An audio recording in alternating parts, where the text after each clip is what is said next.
Assalamu alaikum dear students, I am Sabahat Kul, your physics teacher. हम आज start करेंगे अपना unit 18 which is nuclear physics. ठीक है, इस यूनिट में हम एटम के बारे में, एटॉमिक न्यूक्लियस के बारे में पढ़ेंगे। एटम या न्यूक्लियस के अंदर जो एक्टिविटीज़ परफॉर्म होती है हम उनके बारे में पढ़ेंगे, जैसे कि रेडियो एक्टिविटी है, न्यूक्लियर ट्रांसम्यूटेशन हैं, हाफ लाइफ के बारे में पढ़ेंगे। हाफ लाइफ क्या है, यहाँ हमें एक क्वेश्चन भी गिवन है, how is the age of the dead remains determined. जो हमें डेड रिमेन्स मिल जाती हैं, कोई स्केलेटन्स वगैरह मिलते हैं, कोई प्लांट्स पुराने मिल जाते हैं, फॉसिल्स वगैरह, तो हमें कैसे पता चलता है कि इनकी एज कितनी है, ये कितने पुराने हैं। ठीक है, तो ये सारी चीज़ें हम इस यूनिट में पढ़ेंगे। तो स्टार्ट करते हैं।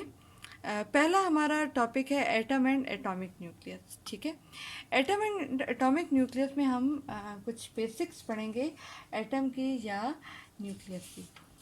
तो एटम आप जानते हैं कि एटम हमारे पास क्या है। Atom, it was considered to be the smallest particle, but atom is not the smallest particle now.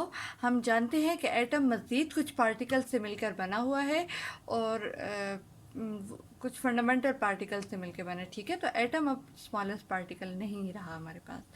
तो एटम क्या है कि एटम में हमारे पास एक न्यूक्लियस होता है। ठीक है, न्यूक्लियस के अंदर हमारे पास क्या होता है, एक होता है प्रोटॉन्स होते हैं या न्यूट्रॉन्स होते हैं। ठीक है ना, न्यूक्लियस में हमारे पास प्रोटॉन्स और न्यूट्रॉन्स पाए जाते हैं। प्रोटॉन्स और न्यूट्रॉन्स मिलकर हमारे पास या न्यूट्रॉन्स ये मिलकर हमारे पास क्या बनाते हैं, न्यूक्लियॉन्स। ओके, प्रोटॉन्स और न्यूट्रॉन्स मिलके हमारे पास क्या बना लेते हैं, न्यूक्लियॉन्स, या हम इनको कलेक्टिवली न्यूक्लियॉन्स कहते हैं। ठीक है, तो अगर मैं न्यूक्लियॉन का वर्ड यूज़ करूँगी तो इसका मतलब है कि मैं प्रोटॉन और न्यूट्रॉन दोनों के बारे में बात कर रही हूँ। ठीक है, दूसरी चीज़ हमारे पास आ जाती है कि इस न्यूक्लियस के रिवॉल्व कर रहे होते हैं नेगेटिवली चार्ज इलेक्ट्रॉन्स। ठीक है, इलेक्ट्रॉन्स रिवॉल्व कर रहे होते हैं इस न्यूक्लियस के एक अपने ऑर्बिट्स में रिवॉल्व करते हैं। ठीक है, अच्छा, ये जो प्रोटॉन होते हैं, प्रोटॉन के ऊपर होता है पॉजिटिव चार्ज, न्यूट्रॉन के ऊपर होता है न्यूट्रल चार्ज, यानी कि ना ये पॉजिटिव होता है ना ये नेगेटिव होता है। ठीक है, इसके अलावा ये जो हमारे पास इलेक्ट्रॉन आ जाता है, इलेक्ट्रॉन पे होता है नेगेटिव चार्ज। ठीक है, ये बात यहाँ तक आ गई। फिर इसके बाद हम डिस्कस करते हैं साइज़ ऑफ एटम के बारे में कि एटम का साइज़ कितना है। ठीक है, तो साइज़ हमारे पास atom it's very smallest particle, you can not see a single atom with naked eye. ठीक है, अब कितना छोटा है एटम का साइज़, ये हमें देखें। एक हम पढ़ेंगे साइज ऑफ एटम के बारे में, दूसरा हम पढ़ेंगे न्यूक्लियस के साइज़ के बारे में कि एटम का साइज़ क्या है और न्यूक्लियस का साइज़ क्या है। तो एटम का जो साइज़ है वो हमारे पास आ जाता है अप्रॉक्सीमेटली यानी एग्जैक्टली नहीं है लेकिन अंदाज़न 10⁻⁻10 मीटर। अब 10⁻⁻10 मीटर का क्या मतलब है, मीटर गज के बराबर होता है। ठीक है ना, तो अगर आप उसके कितने हिस्से करें कि 1 मीटर के, अगर आप 1 मीटर के देखें, 1 2 3 4 5 6 7 8 9 10, इतने बहुत हिस्से अगर आप कर दें 1 मीटर के, तो आपके पास ये उसमें से जो एक हिस्सा होगा वो एटम का साइज होगा। ठीक है, जो एक हिस्सा हमारे पास आ जाएगा इतने बहुत हिस्सों में से, वो एटम का साइज होगा। अब आप खुद सोच लें कि अगर आप 1 मीटर में इतने बहुत हिस्से बना लें तो आपके पास कितने छोटे छोटे हिस्से बनेंगे। ठीक है ना, वो ये बहुत स्मॉल नंबर होगा। आप इसको 10 ना काउंट करें, ये 10 100 1000 10,000 लाख 10 लाख इस तरह से आप इसको काउंट करें कि आपने इतने बहुत हिस्से बनाने हैं 1 मीटर के। ठीक है, तो ये एटम का साइज़ है। न्यूक्लियस चूँकि एटम के अंदर एक छोटा सा हिस्सा होता है, तो न्यूक्लियस का साइज़ एटम के साइज़ से भी छोटा है। वो क्या साइज़ है, वो हमारे पास अप्रॉक्सीमेटली 10⁻⁻15 मीटर है। नाउ 10⁻⁻15 मीटर का क्या मतलब है, 1 डिवाइडेड बाय 1 1 2 3 4 5 6 7 8 9, 10, 11, 12, 13, 14, 15। कितने ज़ीरो लगाए मैंने? दीज आर 15 ज़ीरोज़, ठीक है। अगर आप 1 मीटर के इतने बहुत हिस्से कर लें, उसमें से एक हिस्सा जो होगा वो आपके पास न्यूक्लियस का साइज़ होगा। इतना स्मॉल साइज़ है न्यूक्लियस का, ठीक है। और न्यूक्लियस के अंदर हमारे पास क्या है? प्रोटॉन्स हैं और न्यूट्रॉन्स हैं। प्रोटॉन पॉजिटिवली चार्ज पार्टिकल्स हैं, न्यूट्रॉन क्या है? They are neutral particles, neither they are positively charge, ना ही ये नेगेटिव चार्ज होते हैं इनके ऊपर, ठीक है। और एटम में न्यूक्लियस के गेट इलेक्ट्रॉन्स रिवॉल्व करते हैं। इलेक्ट्रॉन्स जो हैं they are negatively charge, okay. अब हम आ जाते हैं अपना नेक्स्ट टॉपिक देखते हैं। एटम और एटॉमिक न्यूक्लियस के बाद हमारे पास आ जाता है एटॉमिक नंबर क्या है, एटॉमिक मास क्या है, ठीक है। थोड़ा सा हम इसको देखते हैं। एटॉमिक नंबर हमारे पास है, देखें ये मेरे पास कोई भी एक एटम है। इस एटम के अंदर नंबर ऑफ़ प्रोटॉन और नंबर ऑफ़ न्यूट्रॉन है, और यहाँ पर क्या है मेरे पास? नंबर ऑफ़ इलेक्ट्रॉन्स है, ठीक है। हम बात करते हैं पहले एटॉमिक मास की। एटॉमिक मास क्या होता है हमारे पास? Number of proton plus number of neutron, यानी जितने प्रोटॉन होंगे और जितने न्यूट्रॉन होंगे आप उन दोनों को ऐड कर लें तो आपके पास क्या आ जाएगा? एटॉमिक मास आ जाएगा, ठीक है। What is atomic mass? It is the sum of number of protons and number of neutrons. Number of proton या number of neutron का मतलब ये है कि कितने protons हैं और कितने neutrons हैं, ठीक है ना। दूसरा हमारे पास आ जाता है एटॉमिक नंबर। एटॉमिक नंबर जो है वो हर एटम या हर एलिमेंट की अपनी एक ख़ास प्रॉपर्टी होती है, ठीक है। हर एलिमेंट का अपना एक ख़ास एटॉमिक नंबर होता है जिससे हम उसको पहचानते हैं। जैसे कि आप हाइड्रोजन की बात करें तो उसका अलग एटॉमिक नंबर है, एटॉमिक नंबर 1 है। आप हीलियम की बात करते हैं उसका एटॉमिक नंबर 2 है।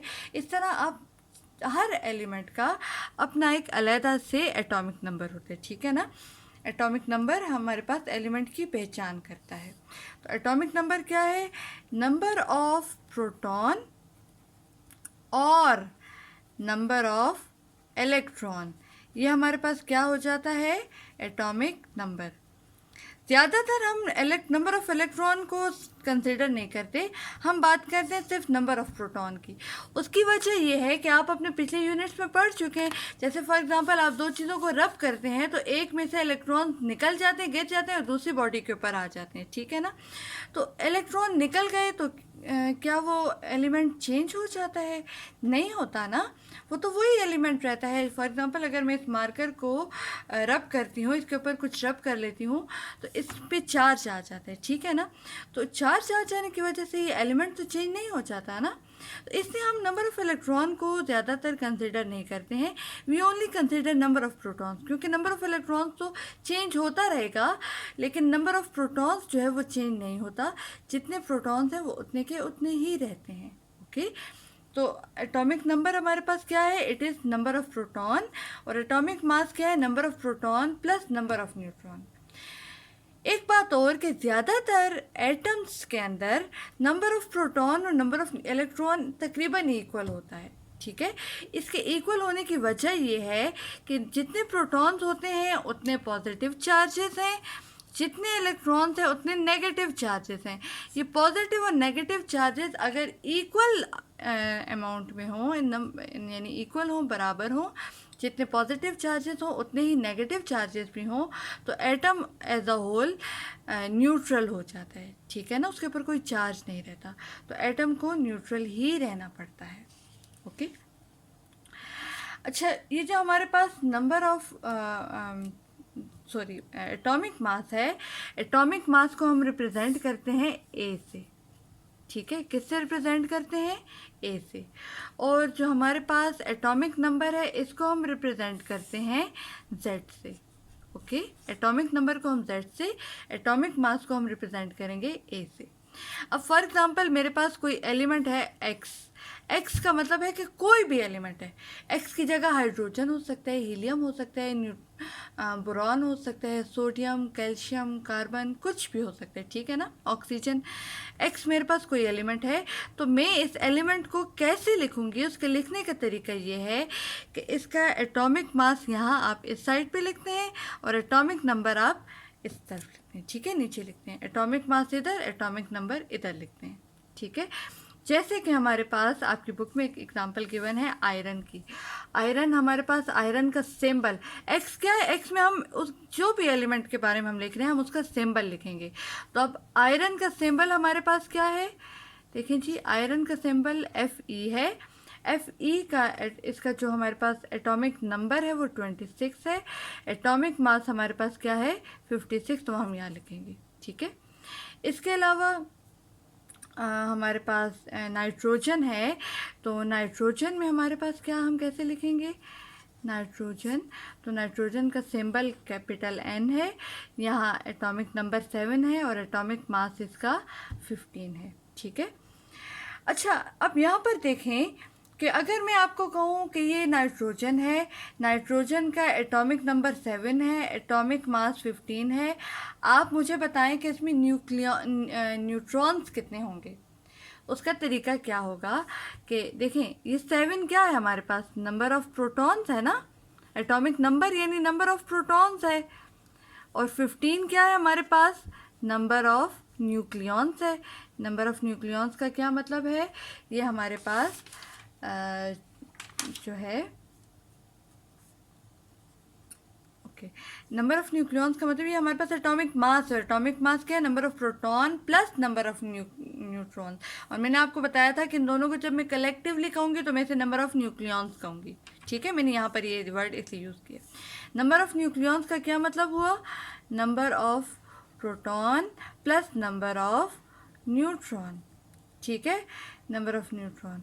ये मेरे पास किसके इक्वल आ गया है, ए के एटॉमिक मास के। अब ए मुझे क्या गिवन है, देखें 15 गिवन है, नंबर ऑफ प्रोटॉन मुझे क्या गिवन है 7, नंबर ऑफ न्यूट्रॉन मैंने फाइंड करना है, ठीक है। इसको मैं n लिख देती हूँ यहाँ पर, तो n 15 minus 7 is equal to n, और n is equal to 15 minus 7, ये आपके पास आ जाएगा 8।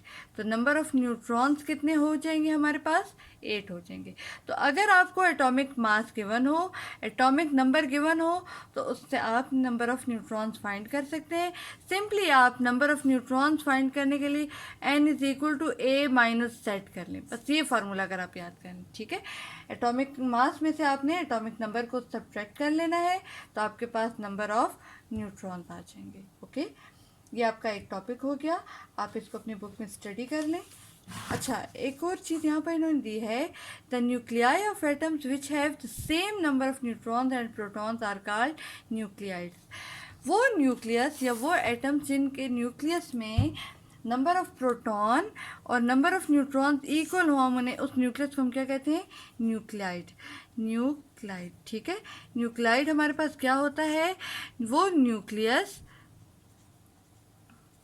Nucleus having same number of proton and number of neutron, जिसमें नंबर ऑफ प्रोटॉन और न्यूट्रॉन इक्वल हों। फॉर एग्जांपल, आप एक न्यूक्लियस ले लेते हैं, उसमें एक प्रोटॉन है एक न्यूट्रॉन है, तो ये आपके पास न्यूक्लियाइड होगा।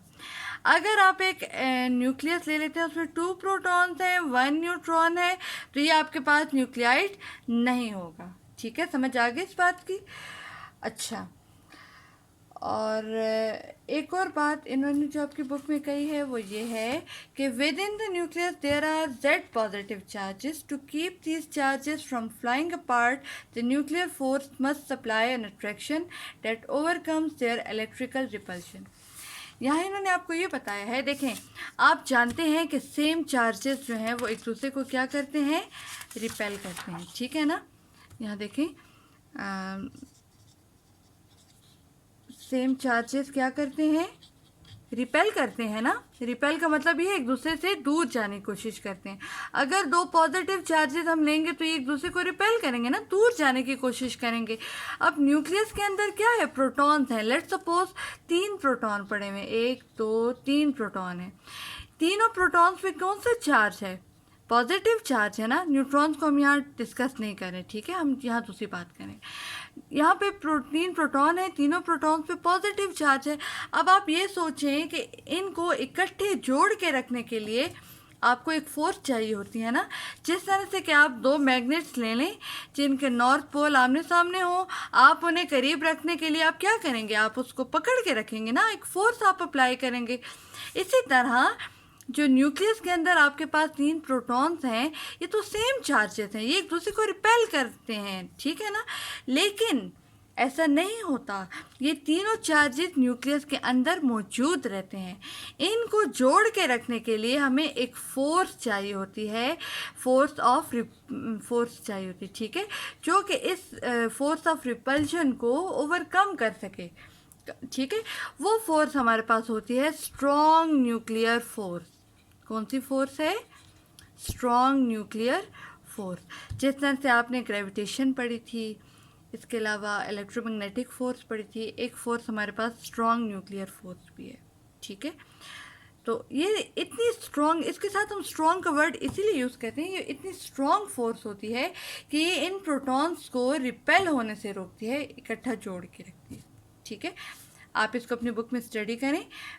कोई प्रॉब्लम आपको होती है, समझ नहीं आती, you can ask me. Okay girls, thank you so much, अल्लाह हाफिज़।